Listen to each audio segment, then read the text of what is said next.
Brothers and sisters, welcome to Alex S. Show. And as you're aware, we are a Canadian show here, and don't hold it against us, especially because we are here governed by clown in charge, Justin Trudeau. Is that the best way to describe this guy? I don't know, but there's a lot of pictures of him on internet that actually describe him the best way. Glenn, did you ever see this picture? I know it's AI or whatever, Photoshop. You know what? Showing all these pictures, I'm starting to embrace this AI. There's some good sides to it too. But this is his outfit, and when he traveled to India the last time, he was criticized by the Indians. How dare you cultural appropriate, or whatever the term they used? And I don't know. I'm gonna show this one picture right Mr. here. Dress Up, what a fool, a class fool. Yeah, like you said, even the security detail, they're wearing the head cover, and you can see like the other people around him are laughing. Well, he's a good actor, he thought he was doing some kind of thing. But that was already happening in 2018, where cultural appropriation was the thing with the woke crowd. Like how was he able to get away and the liberal crowd didn't eat him up? I mean, maybe they did, but the media didn't show this. Okay, he went to the G20 meeting in India. G20 meeting in India with all the ruling class, and he came back looking like the ruling clown of Canada. Yeah, and there was a bunch of awkward interactions, including this one where Modi pulled them aside and sort of grabbed them by the hand, and somehow we're all paying attention to this. But this is not the big news. I mean, one of the things that happened, he couldn't even leave right after first of all, he didn't go to the G20 meeting at all. Like the dinner that they had, the big one, and one of them, let's decide how we're going to split the world meetings. That didn't happen. And then his plane broke. Okay, our plane broke. Our Canadian plane broke. But, let's send another $1 billion to, so the Ukraine can buy F-16s or whatever we're going to send them, whatever they're going to buy, how they're going to load. Let's send them the airplane, as he supposed. Here, you get over there. Well, they repossessed the Russian airplane. They should have used that one. They would have delivered him, right? I mean, it was a cargo airplane. That's the only way Justin Trudeau should fly. I can't believe I just called him by the full name. But this guy is ridiculous in his face. And the second plane that was sent to get him up was somehow diverted to England. And something's fishy there. And that's the Brics nation. How do we know he hasn't been is he even back to Canada? How do we know? Yeah, he's back. But, all this was going on, and he was made to look like a complete fool on the world stage because he's one of the big supporters of Ukraine, and he wanted to pass an amendment to make it official that Russia was invading Ukraine. But the G20 meeting, they would not endorse that, and he came back with his tail between his legs. I mean, how much more money do Canadians want to send over to Ukraine to keep this problem ongoing over there? Also, I believe that we're getting towards the end of the war right now, because that's the idea I got from reading more about what happened with the G20 meeting over there. Everything is engineered. It depends on what side, what group is engineering these problems. And there's a new group in town, buddy. And the new group is starting to say they've had enough. So we see things happening in the world where the old group is still fighting for their significance. But no, it looks like they're going down. I just hope it's not like Antichrist situation, like like people use the Trump as an example, people putting all the eggs in one basket and thinking that's the savior of the world. How do we know Brics is the savior? And it's just not like the old system rebranding, remarketing itself. Now, this is just now it's a Brics. It's no longer the IMF, right? So IMF was the previous Brics, right? If I had to compare two entities, is that close enough? Yeah, the World Economic Forum, the Bank of International Settlements, which seems to be more neutral now, going to the other side, which that was the central bank of central banks. So there's something bizarre there. And no, there's a new group in town, and there's going to be a lot of changes. And we see it happening. Just over here in North America, for example. Look at America. Woke Hollywood is almost non-existent.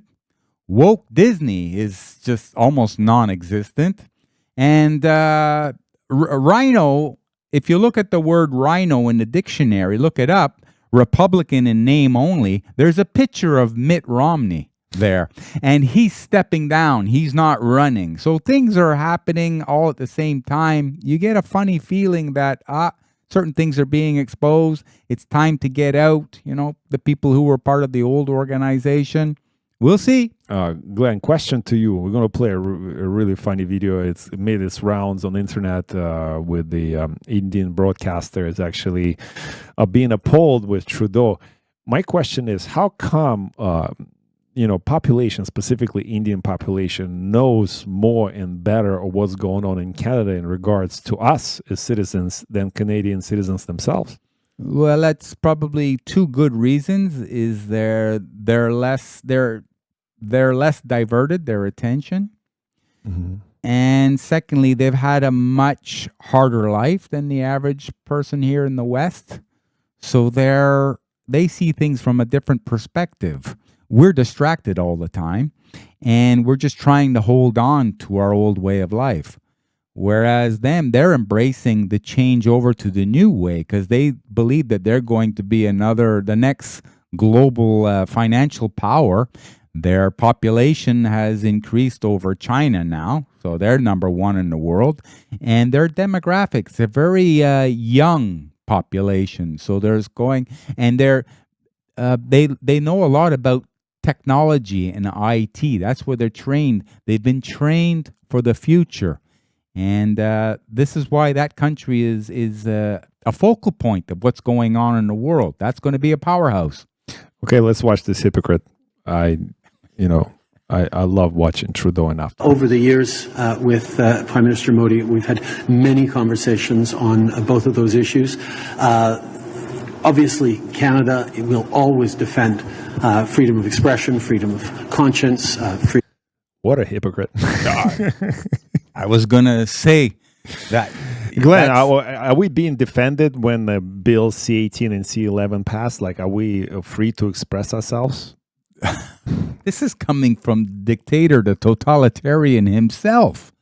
You know, and he's saying he's defending. You didn't even defend Canadians. But he's referring to defending democracy in Ukraine.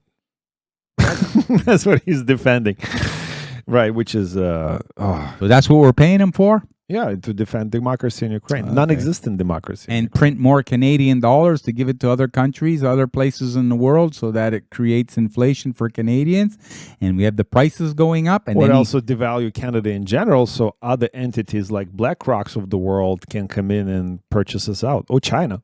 Yeah, at pennies on the dollar after it comes down. Okay, if China comes in, it's the Brics, right? So it's the Brics going to buy.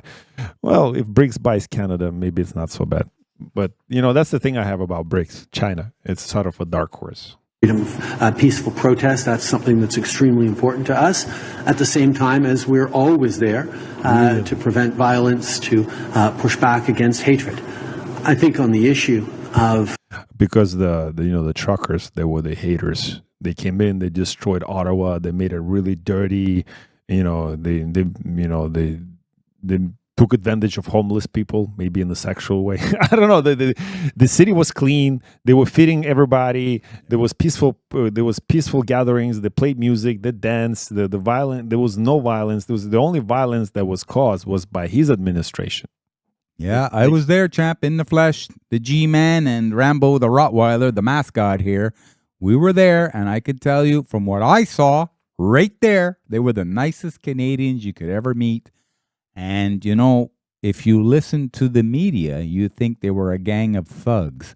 But if you are actually right there, like I was, you say, no, the thugs were the militias working for the government. They're the ones who were coming to cause the problems. And they came without insignia. So we actually don't even know who the militia was, right? We don't know if it was United Nations. We don't know if it was... We don't know who it was. It wasn't necessarily police. We don't know if it was army or whoever, but somebody came in and trampled the peaceful protesters. Let's continue watching this. Of the community, it's important to remember that the actions of the few do not represent the entire community or Canada. It's actually in reverse in that question. The voices of the few represent majority of Canada, and now I no longer believe that I know that.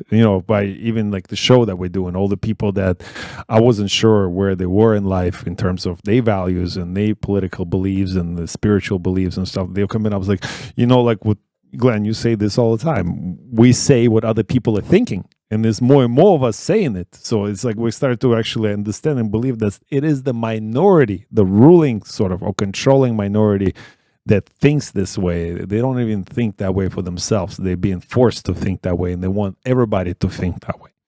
Yes, my brothers, now is the time to rise up, or else you're going to get crushed down. Better to die in your feet than live on your knees. Yeah, let's keep watching. The flip side of it, we also highlighted the importance of respecting the rule of law, and we did talk about foreign interference. Okay, so I'm going to now shed the diplomatics, because when something manifestly insane takes place in your face, there's no reason to be polite about it. Justin Trudeau has just shown you the finger when it comes to Khalistan. This man has just come after imposing an emergency in his country to crack down on the freedom of expression and the right to peaceful protest, and has just talked about the freedom of expression and the rule of law and the right to protest. Okay? Now, the truth is, Mr. Trudeau, like any good Punjabi, I have family in Canada, and I promise you, the nonsense that you're talking is emanating from sheer hubris, a total disconnected view of the world, where you think that we don't see what you're up to, we don't understand what you're up to, and you can continue behaving in a totally nonsensical fashion, talking nonsense. You imposed an emergency in your country, your father imposed an emergency in your country, your democratic credentials are under deep question, and if Khalistan is a problem, and if a Khalistan is to be created, it is more likely it is going to be created within the territorial boundaries of Canada. And let me add to that, we should become, or at least I will, become the biggest proponent of the independence of Quebec, which has been trying to secede from Canada for the longest period of time. And I have a big question on why the map of Canada should not be described as Canadian-occupied Quebec, COQ. Perhaps we should issue a map of the world as well. Complete nonsense. You come out and spoken once again. You could have taken it seriously. You should have taken it seriously, but you didn't. Patikrit, this man, last time he came for a bilateral to India, showed up with a Khalistani in his entourage. What is going on? I mean, it's after a point, it's totally insane. You can't say it's domestic politics. You can't say he doesn't get it. You can't say that the emergency in Canada didn't happen. You were beating up truckers in Canada. You were freezing their bank accounts. I mean, what is this guy talking? Which world is he living in? Rishabh, he's a perfect example of pseudo-liberal wokeism and how it is destroying a certain section of the West. He doesn't understand the difference between a peaceful protest and a... I think he does. And that's the point. I think he knows. And that's why he is picked for that job. He picked for the job to destroy the West because he has no consciousness. It's been destroyed, or he's been highly compromised by many different things, including this inappropriate relationships with a minor. And that's why he was groomed himself for this job, because now he's controlled. And that's why his wife left him. That's the only way I can, because she can't live through that crap. His ego, his narcissism is so overboard. I think he now believes in his own garbage that he has to, because if he does, it's cognitive dissonance at this point. And if he can't continue doing what he's doing, then world around him will crash. And I don't know, Glenn, like this guy is like Hillary. Is he going to be actually ever served justice? We'll see, but we know he's on the way down. A friend sent me something. Shout out to you, Peter, buddy. Happiness is wanting what you get, but success is getting what you want. And you know what? Over the G20 meeting there in India, he was not successful at all. So he's just been exposed. So you would think that when he comes back to Canada here, he's going to have his tail between his legs. He got a thrashing over there. And at the same time, it looks like Canadians are giving him a thrashing in the polls too. His popularity is way, way down. If they were to have an election very soon, it looks like the Conservatives would win. But here's the thing we have to watch. We hope that that's not a Trojan horse. In other words, that he's not pushing people to the next World Economic Forum puppet either. Well, Maxime Bernier, who we had here on the show, and thank you, Maxime, for sharing your thoughts. He had full faith in federal election because they were not using machines to count your votes. The only concern that he has, or we, is the mail-in ballots that could make a difference in certain districts. You know, if it's a matter of a couple of hundred votes or maybe a couple of thousand votes, this could affect the election and outcome of it. So that's a big precedent issue. I still question the so-called, because of the thing we just heard about the democratic values in democratic elections that we don't have here. I live in Quebec. Glenn, you live in Quebec. And God forbid, if you speak or speak zero French or speak very little French, or you don't have an official handle of the language, and you're trying to handle something officially, like let's say you want to start a business and you want to go to the registration office and register a corporation, LLC, unless you speak French, nobody's going to talk to you. If you're a student and you're applying for the financial aid, which is part of your socialism here in Canada, and you're entitled of it, unless you speak French, you cannot get it. And there's just two examples. There's numerous examples of this sort of discrimination, which is a democratic state or province called Quebec. And I don't know, I feel less and less that I live in democratic society. I was considered by the ruling class as a fringe minority, and I'm discriminated against. Although, on the other hand, the minority that's promoting, mutilation of children, children cannot make a consent, a conscious choice to know if they're a boy or girl, which is ridiculous conversation in itself. And this is being pushed. This is not considered fringe minority by a ruling class, specifically Justin Trudeau. He's promoting it, and he's very proud of it to be an official spokesman. That's what he probably brought to G20. And they look at him, he's like, no, we got the Ukraine issue, we got Russia issue, we got the immigration issue, we got the financial issue. Keep your LGBTQ stuff in Canada. I think even the World Economic Forum right now, it's not a priority for them, Glenn. Glenn, what do you think is the solution for us as Canadians in general? Like, what can we do? This guy is going to, if he stays in power, he's going to actually achieve that. First, when it comes to Quebec, right, it's only a language. You can learn enough of a language to get by. When in Rome, do as the Romans, right? Well, if we're here, we could learn a little bit of French. But isn't it still Canada? Yeah, and Canada is bilingual. That's what I mean. But I still live in Canada. Yep. I mean, I live in Quebec. I know I live in Quebec, and the French is a big part of it.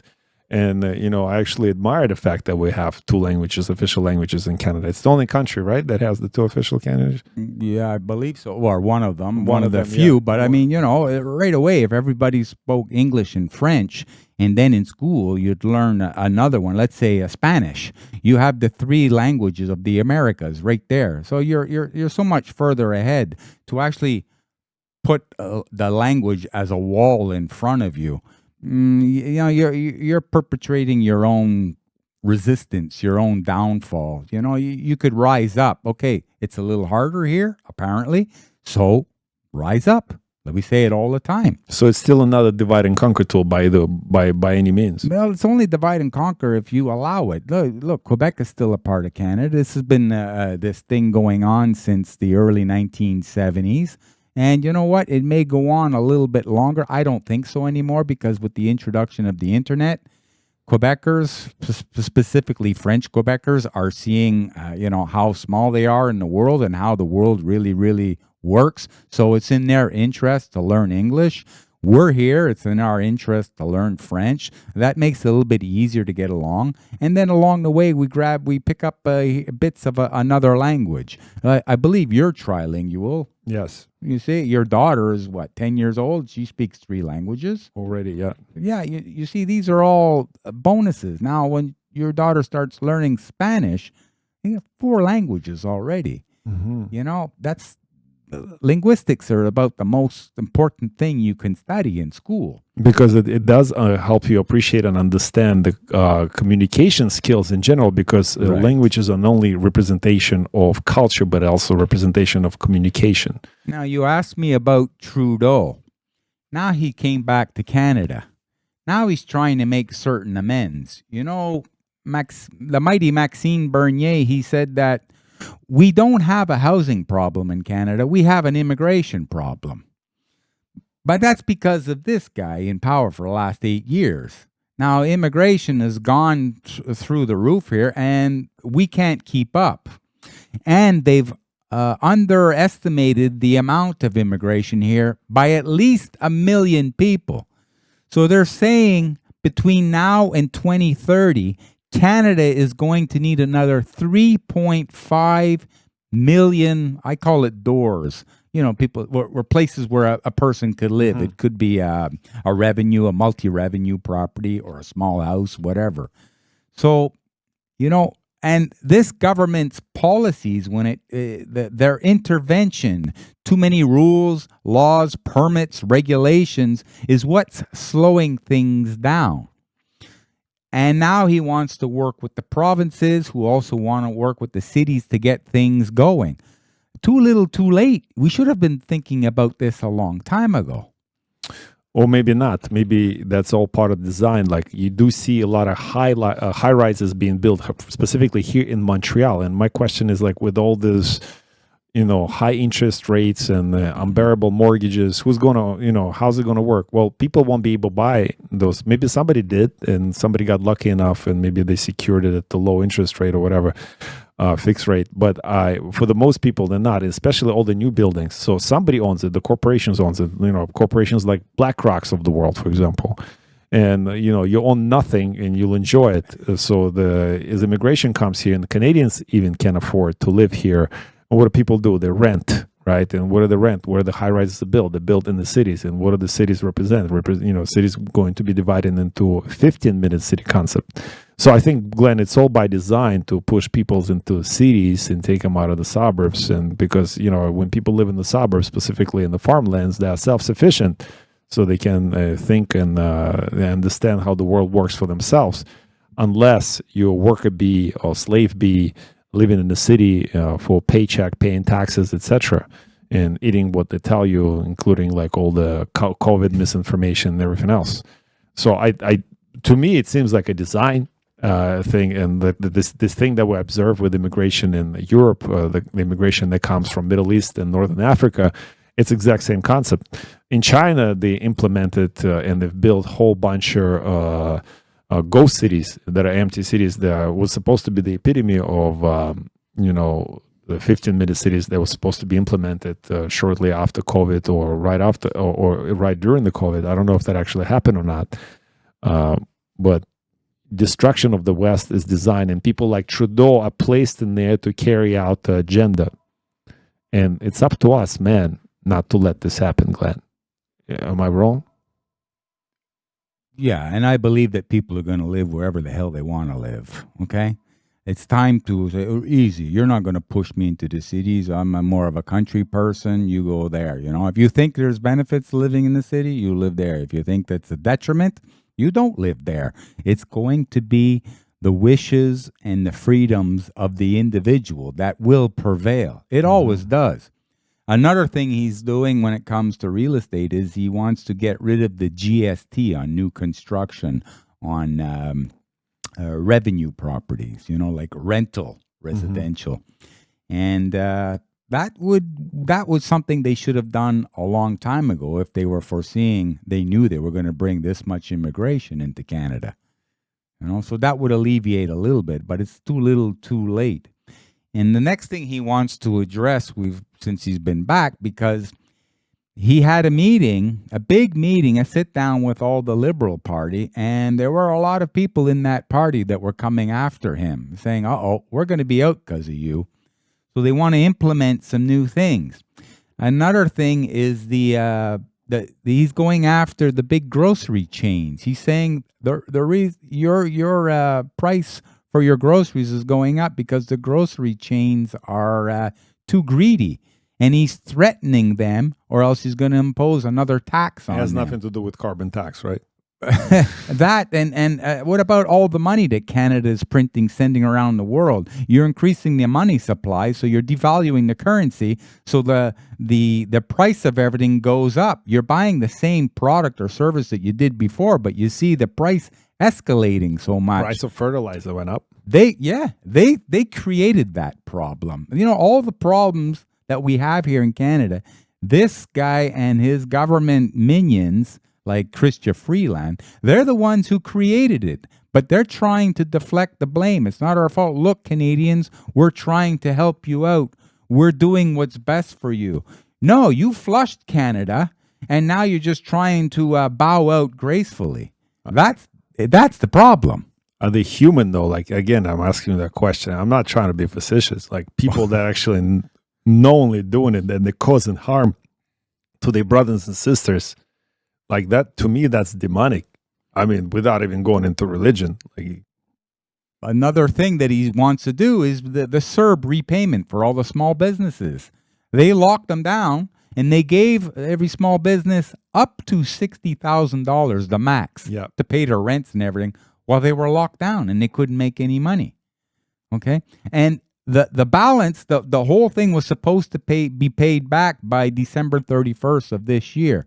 Well, the small businesses are just hanging on as it is. They can't afford it. They can't afford it. If you were to pay it back early, of the 60,000, you would only have to pay 40,000. Now he's throwing a lifeline to the businesses, saying, "Okay, we're going to allocate. We're going to give you some more time, but you're going to have to pay interest on this money." I think you caused the lockdown, you caused the problem, and you want to create the solution that benefits the problem that you caused. And you're going to do detriment to the small business, and a lot of small businesses are going to close. This is the middle income. These are the drivers, because there's a lot more smaller businesses out there. That's 60% of the economy on average. But what they want to do is drive out all the small business, just have the bigger ones, the chains, the BlackRocks of the world running these businesses, and that's going to be it. And he's trying to snake it around, trying to look like, no, I'm doing the best I can for your business. If you really thought like that, you would never have locked them down in the first place, because there are many places on the globe that were never locked down. Well, again, he's not thinking. He's just pulling the trigger based on somebody else who's telling him. Yeah, and in Sweden, for example, there was no mask mandates, no distancing, and you know what? They had the lowest death rates from the CV. So something is not making sense there. You had places like... Did you just cancel our show on YouTube? No, YouTube would cancel our show. I didn't cancel the show. I would never do something like that. I believe in free speech.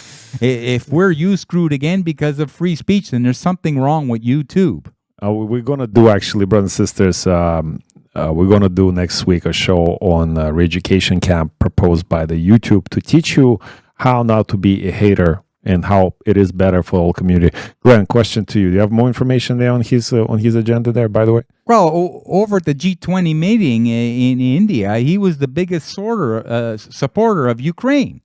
He was the one pushing it, and he was wanting to get everybody on his side. He came back empty-handed. That's not going to be the thing. So I will go on the record right now and saying this incursion, this war, whatever you want to call it, military exercise that's going on, it's near the end. This is not going to go on for a year or years. No. We're past the halfway mark. So you don't think it's going to be like North Korea type of situation with demilitarized zone and... No, that'll be the end of the war. It'll be something like that creates the end, and the rest of the world is going to engineer that outcome. Do you think the sanctions will drop? The Russia will open up again to the world in terms of even banking system, or is it going to be all new? Well, Russia is part of the Brics. And you know what? Russia is not suffering. They're selling their energies to all the other countries, and they're happy to take it. Energy is what drives an economy. I'll give you an example in North America. Now, in Montreal, you're paying $1.86 a liter. That's like over $6 a gallon. Getting close to $7 a gallon, $6.80, $6.90. Okay? So if you're trying to put a cap on inflation, but the biggest commodity in the world, the thing that drives your economy is going up, the energy levels, the energy costs, then that's going to drive inflation even more. So I said this a long time ago, we have stagflation. We're going to have a very stagnant economy, which we seem to be coming down right now, and it's going to be a bumpy landing. It's not going to be a smooth landing. And at the same time, you're going to have persistent inflation. This is a wipeout of the middle class if you're not aware of what's going on. Your standard of living will diminish exponentially. You're going to feel what it's like to be living in a lot of other countries in the world where you used to watch it on the news and say, oh, those poor people, And the last thing, he came back to Canada, and in Montreal, he met the global progressive leaders at a summit here in Montreal to discuss threats to democracy and human rights.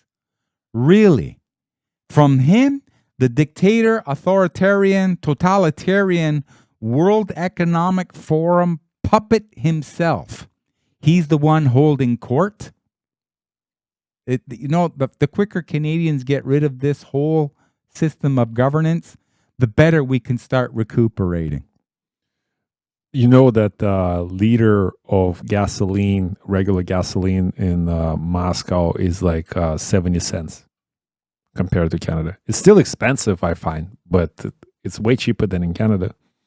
So there's no carbon tax, by the way, and there's no other taxes as well. My question to you specifically, yes, he definitely has to go. So his influences of World Economic Forums, and we had Maxime here talking about this, and he has ideas of how, on how to do it. Because the World Economic Forum does not have an army. They cannot enforce it. We just got to stop selling our soul to the WHOs of the world, the World Health Organization, NATO's, UN's, and EU's, and everybody else. We got to represent the interest. In your opinion, what is the immediate thing that an individual can do, the local community and the country, to address this clown? Specifically, removal of him. Do we have a tool? Do we have herein lies the big problem, is the Prime Minister's office and the PMO, well, the Prime Minister and the PMO, they have too much power. In other countries, they would have already removed him. But he has the power. And he has too much power to keep him in there longer. He got this power from Canadians believing that governments can do no wrong, that governments are there for our benefit when they're actually there for their own benefit. Now we're learning the hard way.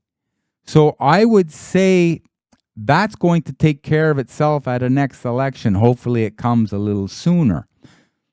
But I would instruct the average Canadian to do whatever he or she can to minimize the amount of debt they have. Mm-hmm. Okay, we're at all-time debts right now, $2.4 trillion of personal debt here in Canada.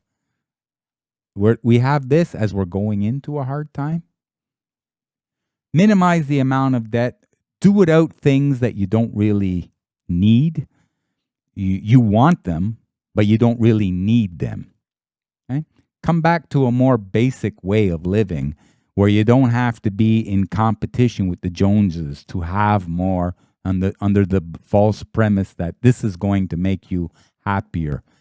The actuality is it usually just gives you more stress. Mm-hmm. Family is very important. Connections in your community are very important because during rough times, people can bend on each other a little bit more. And this is the good thing, the benefit that's going to come out of it. Tough times don't last. Tough men do. And tough men are going to be more prominent. And these are going to be the new leaders. And people will gravitate towards these new leadership skills. They will recognize this as let's say, a beacon in a bad storm. So what you describe is going to, it's not an immediate solution because it took time to get to where we are now. So it's going to take a little bit of time to regain strength as a man. So the solution is to become man again. So the man is the solution. And that's why the man has been destroyed in Canada. That's why we have all those trans and LGBTQ movements. And that's why the family has been destroyed. And that's why we have the highest rate of divorce. Nobody gets to marry. Everybody forgot what the purpose of, or the difference between men and what is a woman? What is a man? That's the ridiculous question that we ask nowadays. Except we need to rediscover what being a man is horrible as it sounds, but we need to, as a community, as a country, we need to rediscover what man is all about. And that is the solution to Trudeau problem, which will take time. It will take a little bit of time, but I have faith.